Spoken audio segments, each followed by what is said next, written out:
some of our most successful students have backgrounds in sales, and then we just told them, hey, apply it to this, and then they're most successful because they got no problem picking up the phone, calling suppliers, even in the beginning, talking to customers, things like that. Like, it just comes naturally to them because they're good at sales.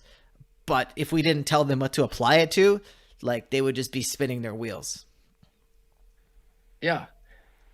Yeah. So, I mean, can you get mad at someone for selling something that isn't like a complete package tailored to the individual that doesn't have a business yet? I don't know. Yeah. Sag says, Brunson tries too hard, not real. I don't know.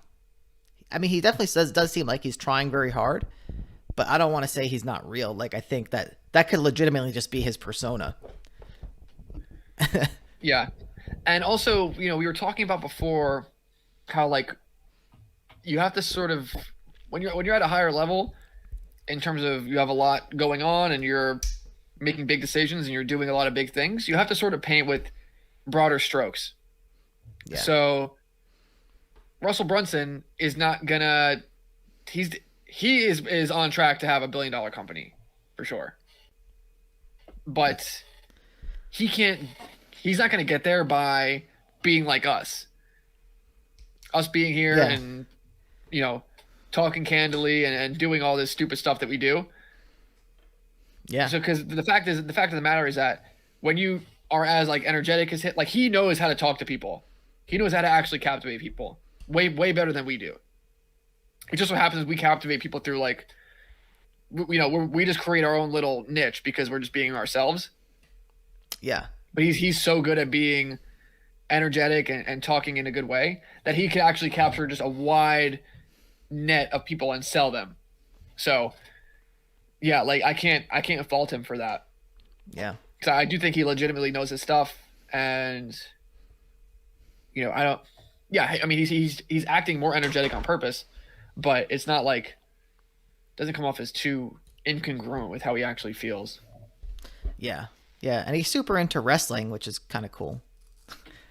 Yeah. I think he does jujitsu also. Muhammad has a question. One thing I want to say is, and I feel like I'm realizing this like now more so than when I was younger. Like when I was younger, like it would be really easy for me to say like, oh, like especially to like someone in power or something, I'd be like, oh, this person is, screw this person. They're just like doing all these bad things and blah, blah, blah, blah, blah.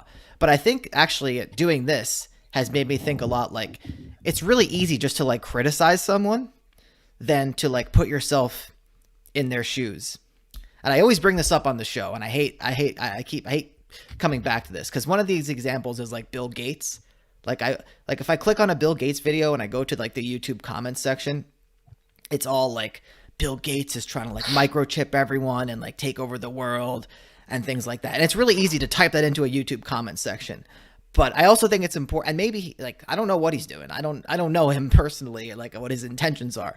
But I also like to think of myself like I like to put myself in like his shoes for a second and think like, okay, if I was this billionaire and I legitimately wanted to make the world like a better place, like what are the things that I would be doing?